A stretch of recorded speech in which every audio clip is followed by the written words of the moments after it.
సంతోషించింది. ఈమెకి 10 నాణ్యములు ఉన్నాయి కదా, మరి 10 నాణ్యముల్లో ఒక నాణ్యము ఎంత విలువ అంటే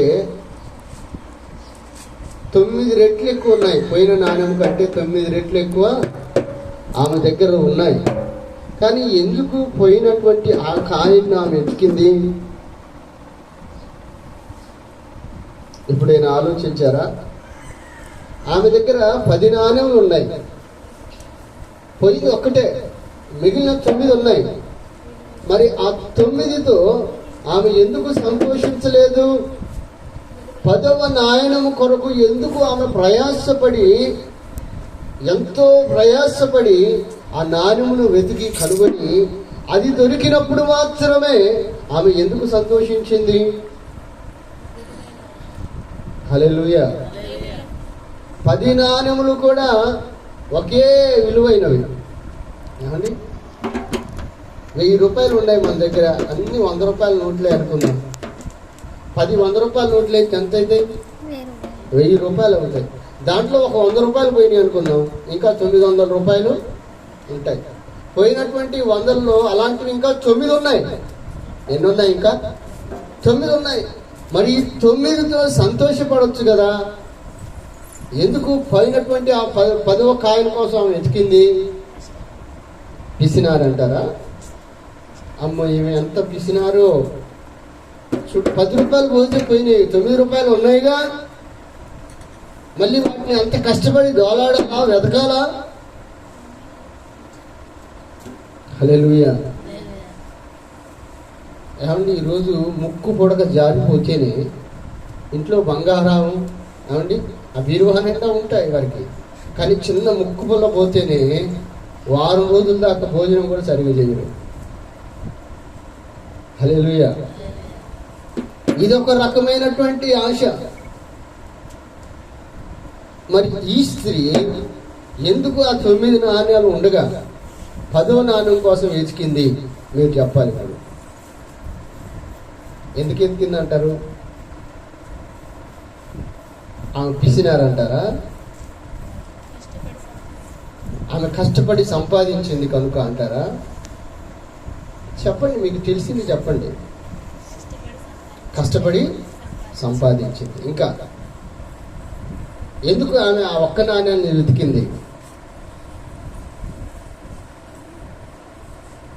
అక్కడ మనం చదివితే, నా ప్రియ దేవుని బిడ్డలారా, ఆ 10 నాణ్యాలు ఆమె కష్టపడి సంపాదించింది అని రాయలేదు. ఒకవేళ కష్టపడింది అనుకుందాము, కానీ ఆమె కష్టపడినట్లుగా అక్కడ రాయలేదు. ఆమె దగ్గర 10 నాణ్యాలు ఉన్నాయని చెప్పాడు అంతే దేవుడు.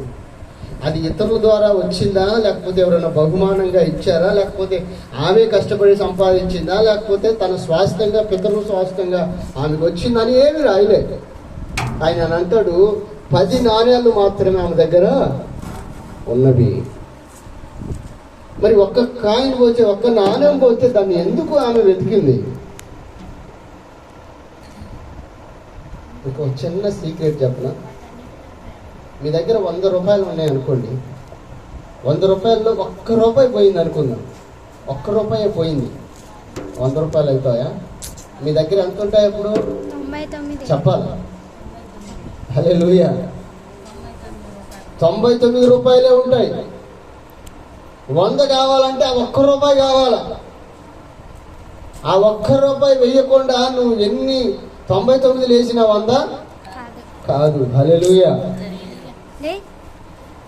ఆ 99లో నువ్వు ఎన్ని సార్లు లెక్కేసినా సరే, ఎన్ని 100 సార్లు ఆ 99 లెక్కేసినా 99 వస్తాయి, 100 రావు.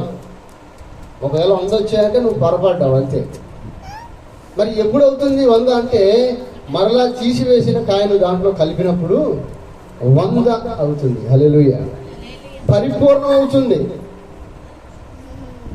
కొన్నిసార్లు మనం బేరం ఆడుతూ ఉంటాం. అయ్యా వచ్చింది ఎంత అంటే వాడు అంటాడు 1000 1500 అంటాడు, 1500 అంటాడు వాడు. లేదండి అని అది ఇది అన్న తర్వాత 1300 అంటాడు. వద్దులే 1200, తర్వాత 1100 అన్న తర్వాత లేదా మొత్తాన్ని ఖాయం చేసుకో, నెక్రం చేసుకో, 1000 రౌండ్ ఫిగర్ చేయి 1000 అంటారు. హల్లెలూయా. అంటే ఏంటి? ఒక ఖాయమైనటువంటి ఒక పదం బైబిల్ గ్రంథంలో 10 అనేటువంటి పదం చాలా శ్రేష్టమైంది. హల్లెలూయా.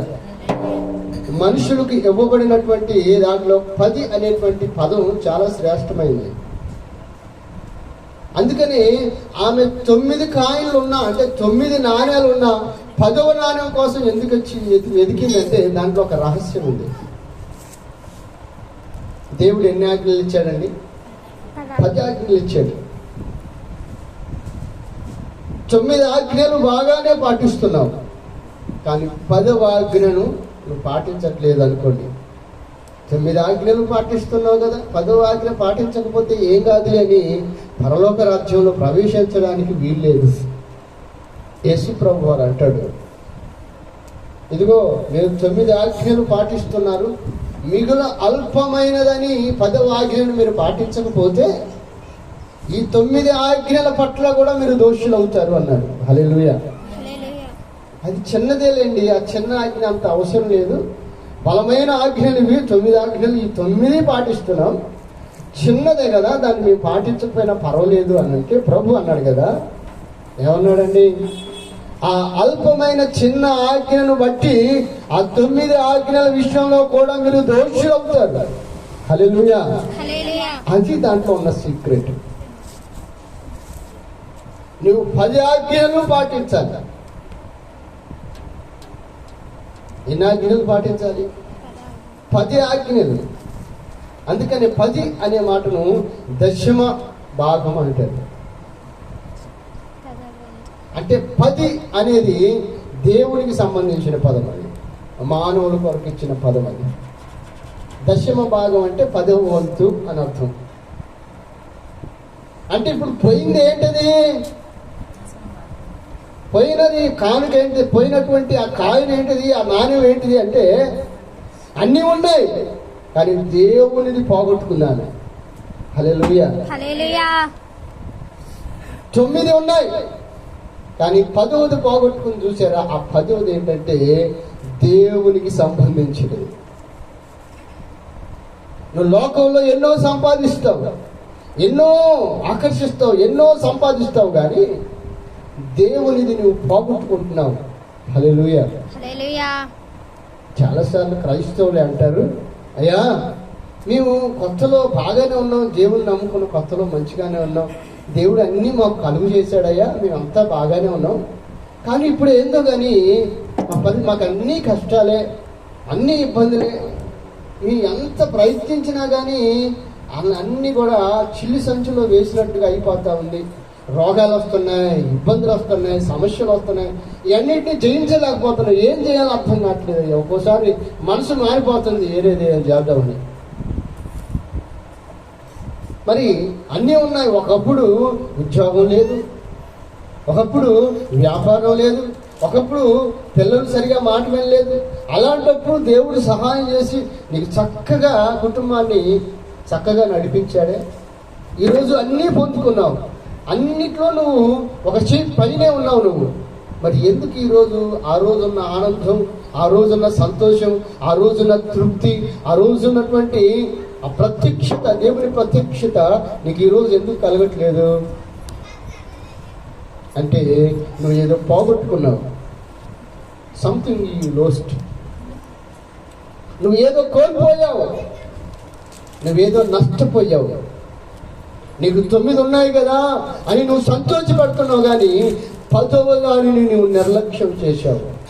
దేవునికి సంబంధించిన విషయాలను నీవు నిర్లక్ష్యం చేశావు. హల్లెలూయా. అందుకే నీకు సంతోషం లేదు. నేను చెప్పనా, నీ విజయ రహస్యం ఏంటంటే మనకు సంబంధించిన వస్తువులు మనం సంపాదించుకుంటే మన జీవితంలో ఆశీర్వాదం ఉండదు. ఇదిగో దేవునికి సంబంధించిన వస్తువులు నువ్వు సంపాదిస్తే నీకు ఈ లోకంలో గొప్ప ఫలాన్ని, ఆశీర్వాదాన్ని దేవుడు ఇస్తాడు. హల్లెలూయా. ఒక రైతు పంట కావాలంటే ఎక్కడో అడవిలో ఉన్నటువంటి పొలంలోకి పోయి గింజలు పిచ్చుతాడు. పిచ్చోడు అంటారా? ఆ రైతు వెర్రోడు అంటారా? అక్కడ ఆ పొలంలో కాపలా ఉండేది ఎవరు? దాన్ని పట్టించుకునేది ఎవరు? అక్కడ ఆ ప్రాంతంలో ఎక్కడో అడవి ప్రాంతంలో పోయి గింజలు విత్తుతున్నాడేంటి ఎర్రోడు? ఇంటి పక్కన విత్తుకోవచ్చుగా, ఇంట్లో విత్తుకోవచ్చుగా. హల్లెలూయా. కానీ అతడు వెర్రుడు కాడండి, జ్ఞానవంతుడు. ఎక్కడ విత్తాలో అక్కడ విత్తుతున్నాడు ఆయన. ఆ విచ్చినటువంటి విత్తనం ఒకానొక రోజున, ఇప్పుడు పోయి ఆయన అడవిలో ఇచ్చాడు, ఒకానొకప్పటికి అది ఇంట్లోకి వస్తుంది. హల్లెలూయా.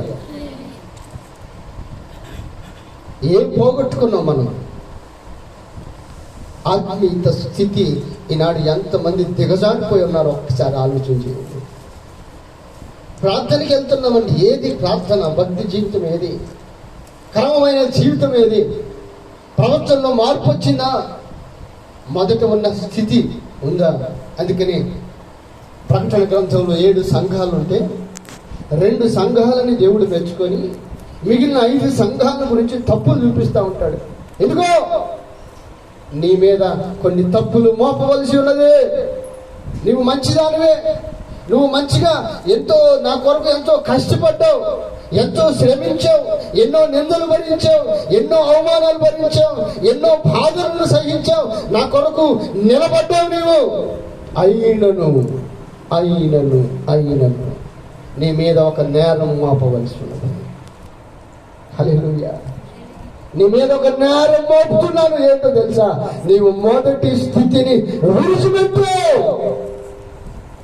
నీవు మొదటి స్థితిని విడిచిపెట్టావు. నువ్వు మొదట ఉన్న భక్తి జీవితాన్ని విడిచిపెట్టావు.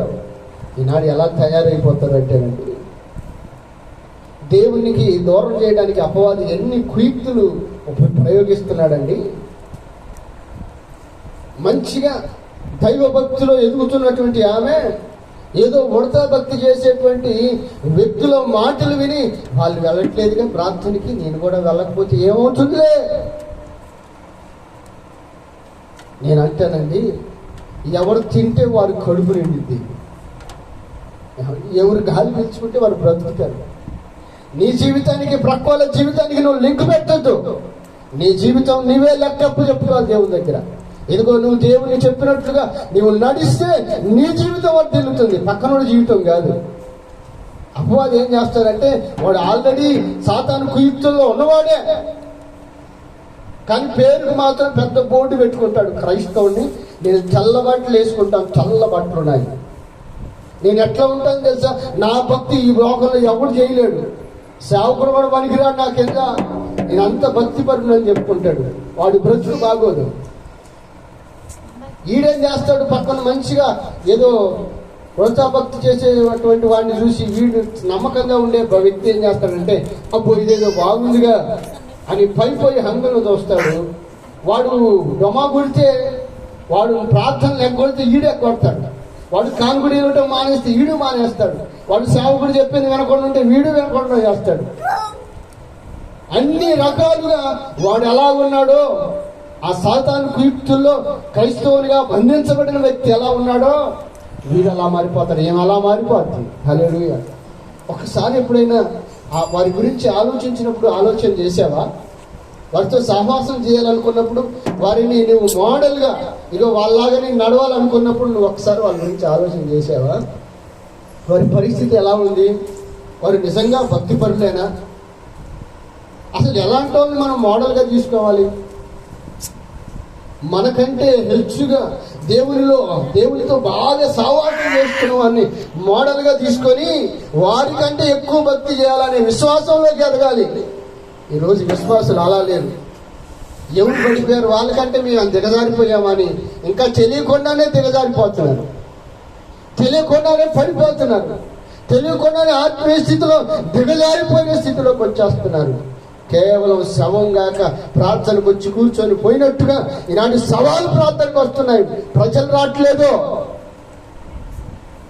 శవం ఏం చేస్తుందంటే, నువ్వు ఎన్ని పాటలు పాడు, ఎన్ని వాక్యాలు చెప్పు, ఎంత గర్జించు, ఎంత కొట్టు, ఎంత తిట్టు, దాని బతుకు అదే.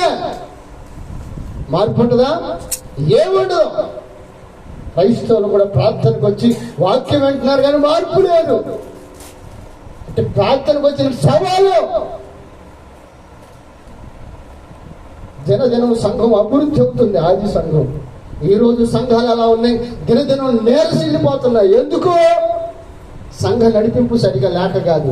పక్కన ఉన్న వారి పనికిరాని పూసుకుంటున్నారు, అంటించుకుంటున్నారు. పిలుపులేని సావుకుల నడిపింపులు చూసి, పిలుపులేని ఆకర్షణలు చూసి, పిలుపులేని సావుకుల దగ్గర ఎదిగే ప్రజలు చూసి నమ్మకమైన విశ్వాసులు దిగజారిపోతున్నారు. హల్లెలూయా. ఏది నీ భక్తి? దేవుడు వచ్చి నేను అడుగుతాడు, ఇదిగో నీ భక్తి నేను కాటా వేస్తా, తూకం వేస్తా, చూపి అంటే ఏమి చూపిస్తావు నువ్వు? ఒక్కటైనా నువ్వు ప్రభువా నీ కోసం ఇదిగో నేను దీనికోసం నిలబడ్డానని చూపిస్తావా? ఒక్క వ్యక్తి అయినా ప్రభు కోసం రక్షించావా? ప్రభు సువార్తను ప్రకటించావా? ప్రభు కోసం కనీసం నువ్వైనా నమ్మకంగా బ్రతికావా? ఎన్ని ఆదివారాలు నీళ్ళు ఆబ్సెంట్ ఉన్నటువంటి ఆదివారాలు ఉన్నాయి నీ జీవితంలో? ఎంత సమయము దేవుని సమయం దొంగిలించినటువంటి పరిస్థితులు ఉన్నాయి నీ జీవితంలో? మార్పు చెందవా? పోయినటువంటి దాన్ని వెతకవా? వెతకకపోతే దేవునికి ఏమి నష్టం లేదు, ఇదిగో నీకే నష్టం. హల్లెలూయా. పిల్లవాడు 10వ తరగతి పరీక్షలు అన్నీ రాశాడు, ఒకటే ఒక పరీక్ష రాయలేదు. పాస్ అవుతాడా? ఎందుకు కాడండి? అన్ని రాసిన పరీక్షలు అన్నిట్లలో 99.5 అన్ని 99 స్టేట్ ర్యాంక్ వచ్చే లెవెల్లోకి వచ్చినాయి మార్కులు. కానీ ఒక్కటే అల్పమైంది. 25 మార్కులు వస్తే పాస్ అవుతాడు. 25 మార్కులే దానికి. కానీ ఆ పరీక్ష రాయలేదు. పాస్ అవుతాడా? ఎందుకు? ఏంటంటే మా ఊరికి 99.5 వచ్చి ఎందుకు పాస్ అయ్యారో? అవసరమైతే ఈ మార్కులు ఆ 25 మార్కులు కలపరాదండి. పాస్ అవుతాడా? కుదురుతుందా? దేవుడు చెప్తుంది కూడా ఇదే. ఇదిగో నువ్వు 9 నీ కోసం సంపాదించుకున్నావు, కానీ దేవుని కొరకు సంపాదించవలసింది పోగొట్టుకున్నావు. నీ ఆత్మీయ జీవితంలో పడిపోయి ఉన్నావు. ఒక్కసారి నువ్వు జ్ఞాపకం చేసుకో. అందుకే నువ్వు అనుభవిస్తున్నావు. ఇది దేవుని తప్పు కానే కాదు. ఆయన ఎవరిని శోధించడు. యాకోబు పత్రికలో రాస్తాడు, దేవుడు ఎవరిని శోధించడు. శోధింపబడివాడు నేను దేవుని చేత శోధింపబడుచున్నాను అని అనకూడదు. వాడు దురాశ చేత, వాడు దేవునికి వ్యతిరేకంగా బ్రతకడం చేత, వాడి యొక్క ఇష్టాల చేత దేవునికి దూరమై శోధనలు తెచ్చుకుంటాడు అని యాకోబు పత్రికలో రాశాడు. దురాశ గర్భము ధరించి పాపమును కలగా, పాపము పరిపక్వమై మరణాన్ని, రోగాన్ని అన్నది. దేవుడు పొరపాటేనే లేదు. పిల్లల్ని చదువులు కానీ హైదరాబాద్, అమెరికా ప్రాంతాలకి పిల్లల్ని చదువు కోసం పంపిస్తున్నారు. కాయ కష్టం చేసి చెమట వచ్చి తిని చెనక కష్టపడి ఆ డబ్బులు పోగు చేసి పిల్లలకు పంపిస్తా ఉంటే అక్కడ సినిమాలని, శిఖర్లని, విందులని, పప్పులని రకరకాలుగా ఎంజాయ్ చేస్తూ స్త్రీ వ్యామోహంలో, పురుషుల వ్యామోహంలో పడి బ్రతుకులు ఆటో చేసుకొని సవాలై తిరిగి వస్తున్నారు తల్లిదండ్రుల దగ్గరకు. సవాలుగా మారిపోయి వస్తున్నారు. కడుపు మార్చుకొని సంపాదించి పిల్లలు ప్రయోజకులు కావాలని ఎదురు చూస్తున్నటువంటి తల్లిదండ్రుల కళ్ళల్లో కన్నీళ్లు మిగులుస్తున్నారు ఈనాడు ప్రజలు. నా ప్రియ దేవుని బిడ్డలారా, మరి నీవు కూడా అంతే. దేవుడు నీ కోసం ప్రాణం పెట్టాడు. దేవుడు నీ కోసం రక్తాన్ని వచ్చాడు. తన జీవితాన్ని త్యాగం చేశాడు. ఆయన బతికినటువంటి 33.5 సంవత్సరాల్లో ఒక్కరోజు కూడా ఆయన కోసం ఆయన బ్రతకలేదు. ఒక్కరోజు కూడా ఆయన కోసం ఆయన బ్రతకలేదు. ఎవరి కోసం బ్రతికాడు? చెప్పాలి. ఎవరి కోసం బ్రతికాడు? నీ కొరకు, నా కొరకు. మనం ఇంకా పాపంలో ఉన్నాం, ఇంకా శాపంలో ఉన్నాం, ఇంకా దేవుని నమ్మలేదు, దేవునికి వ్యతిరేకంగా బ్రతుకుతూనే ఉన్నాం. అయినా మన కోసం బ్రతికాడు ఆయన. మన మార్పు కోసం బ్రతికాడు, మనల్ని పరలోక రాజ్యానికి తీసుకువెళ్ళడానికి బ్రతికాడు. అయ్యో నరకంలో పడి నా బిడ్డలు ఎల్లాడుతుంటే నేను తట్టుకోలేనని ముందే ఎరిగిన దేవుడు ముందుగానే మన కోసము చనిపోయాడు. హల్లెలూయా. దొరికిందని ఖాయం, దొరికిందని నాణము. ఒకసారి సరి చేసుకో, ఒక్కసారి ఆత్మీయ జీవితాన్ని పరీక్షించుకో. ఎక్కడ ఉన్నావు నీవు, ఏ స్థితిలో ఉన్నావు? ఇదిగో గుండె మీద చేసుకొని ఒక్కసారి ఆలోచన చెయ్యి.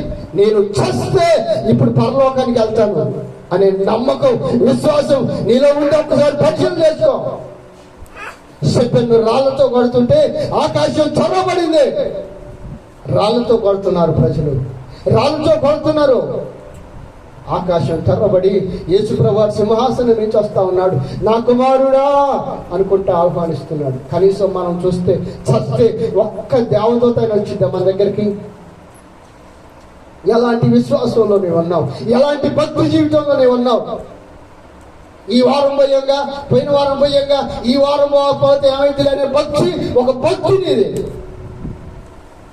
ఎందుకు ఆ భక్తి? తెలిపోయి దొంగల దొక్కు. అలాంటి వారు దేవునికి అక్కర్లేదు. ఆయన నమ్మకమైన వారి కోసం వెతుకుతున్నాడు, నమ్మకమైన వారి కోసం వెతుకుతున్నాడు. యెషయా గ్రంథంలో అంటాడు కదా, నేను పిల్లలను పెంచి పెద్దవారిని చేస్తే వారు నా మీద తిరుగుబాటు చేస్తున్నారు.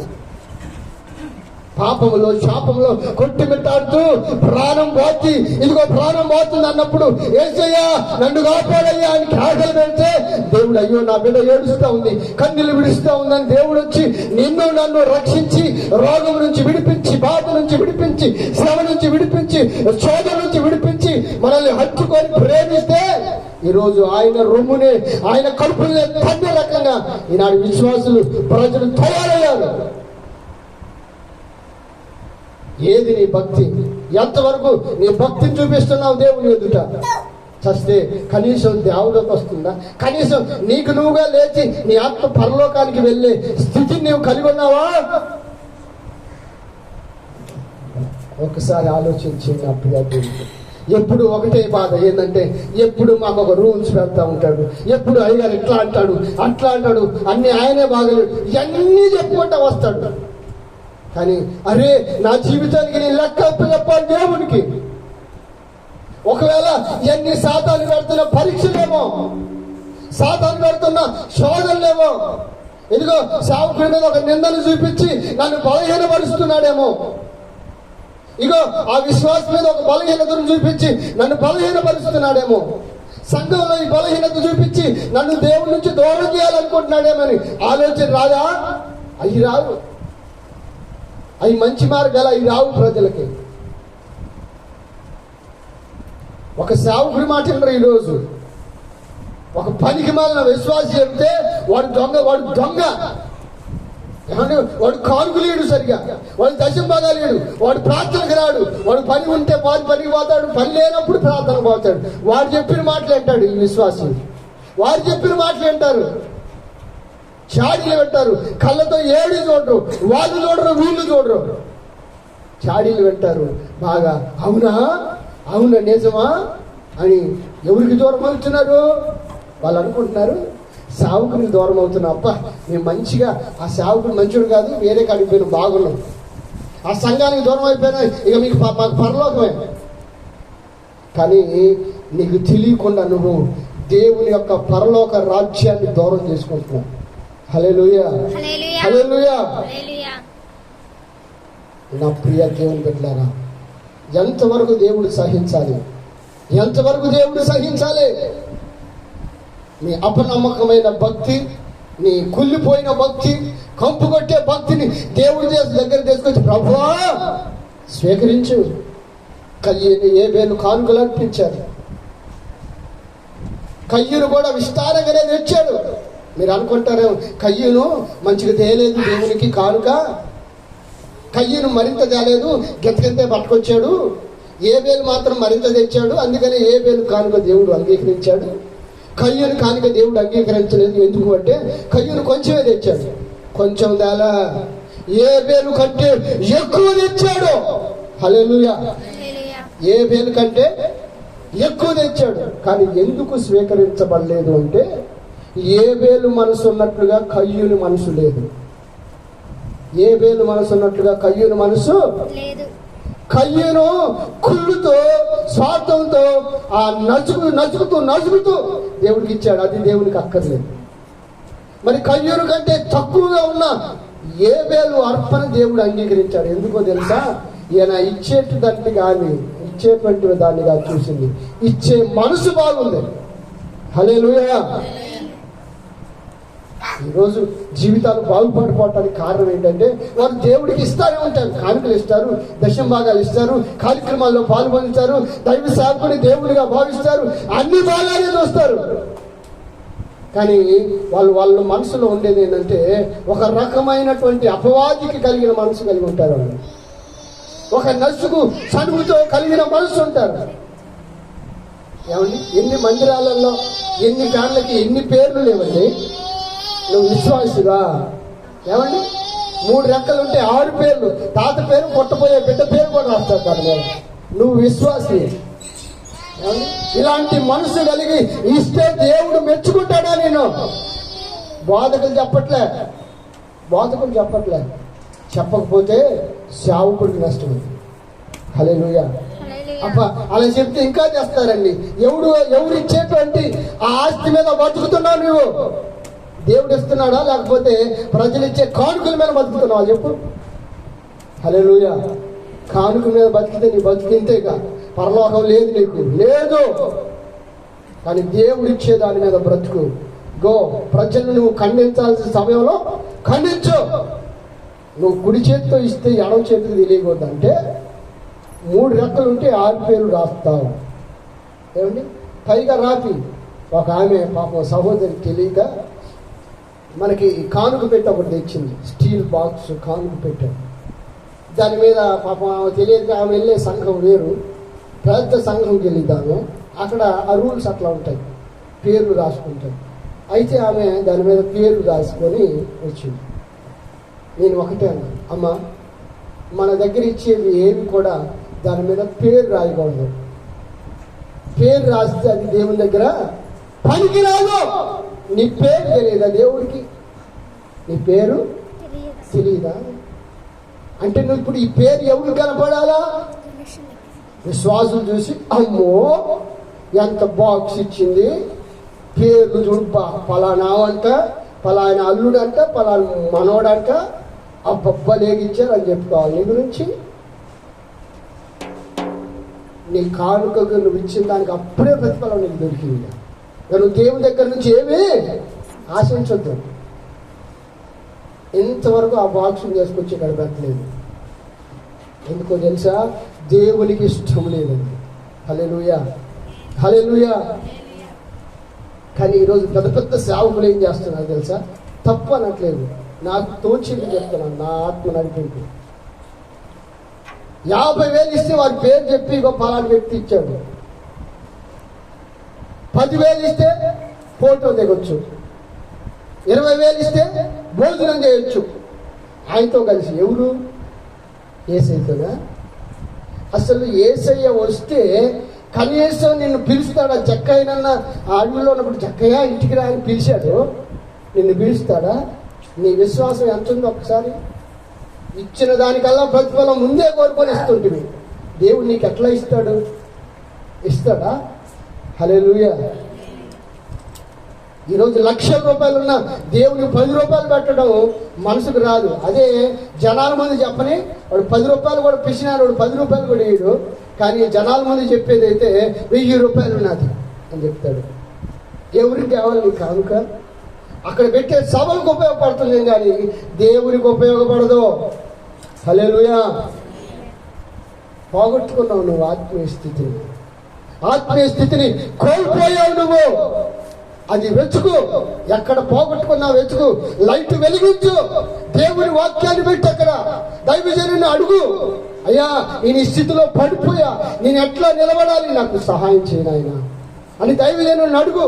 దైవజనుడు చెప్పినట్లుగా లోబడు. గద్దిస్తే లోబడు, తిడితే లోబడు, ప్రతి దానికి లోబడు. ఇదిగో నీ దీపం వెలుగుతుంది. నువ్వు పోగొట్టుకున్నటువంటి ఆ నాణ్యము నీకు ఖచ్చితంగా దొరుకుతుంది. హల్లెలూయా. దైవజనుల మాటలు వినట్ల ఈరోజు పక్కన ఉన్నటువంటి నామకార్థ క్రైస్తవుల యొక్క మాటలు వింటున్నారు. మా అమ్మ కదా, మా నాన్న చెప్పాడండి, అందుకే మా తాతయ్య చెప్పాడండి, అందుకే వాళ్ళు 30 సంవత్సరాల నుంచి క్రైస్తవులు. నేను మొన్నే నమ్ముకున్నాను. నమ్ముకుంటే దేవుడికి ఎన్ని సంవత్సరాలు అయిందని నమ్ముకోవడం అది అక్కర్లేదు. ఆయనకే ఏం కావాలి? నమ్మకంగా ఎన్ని రోజులు బ్రతికేవాళ్ళని దేవుడికి కావాలి. ఇలా కలకాలం బ్రతికే కంటే అంశల 6 నెలలు బ్రతకడం మేలా కదా? హల్లెలూయా. ఎలా ఉన్నాం మనం ఒక్కసారి? ఇదిగో పోయిన కాయం కోసం, పోయిన నాణ్యం కోసం ఆ బిడ్డ వెతుక్కుంది, దొరికింది, సంతోషపడింది, అందరికీ చెప్పుకుంది. మనం కూడా మన ఆత్మీయ స్థితి అనేటువంటి ఆ విలువైనటువంటి దేవునికి సంబంధించిన ఆ ఆత్మీయ జీవితం అనే విలువైన స్థితిని ఎక్కడ కోల్పోయామో ఒక్కసారి వెతుకుదాం. ప్రభు పాదాలు పట్టుకుందాం. అయ్యా, నేను కోల్పోయాను, దయతో నన్ను క్షమించు. ఇదిగో నేను వీటిని నాకు వచ్చిన వీటన్ని నేను జయించలేకపోతున్నాను. నేను పోగొట్టుకున్న స్థితి మరలా తిరిగి నాకు ఇవ్వు అని ప్రార్థన చేద్దాం. అందరం కళ్ళు మూసుకుందాం, ప్రార్థన చేద్దాం.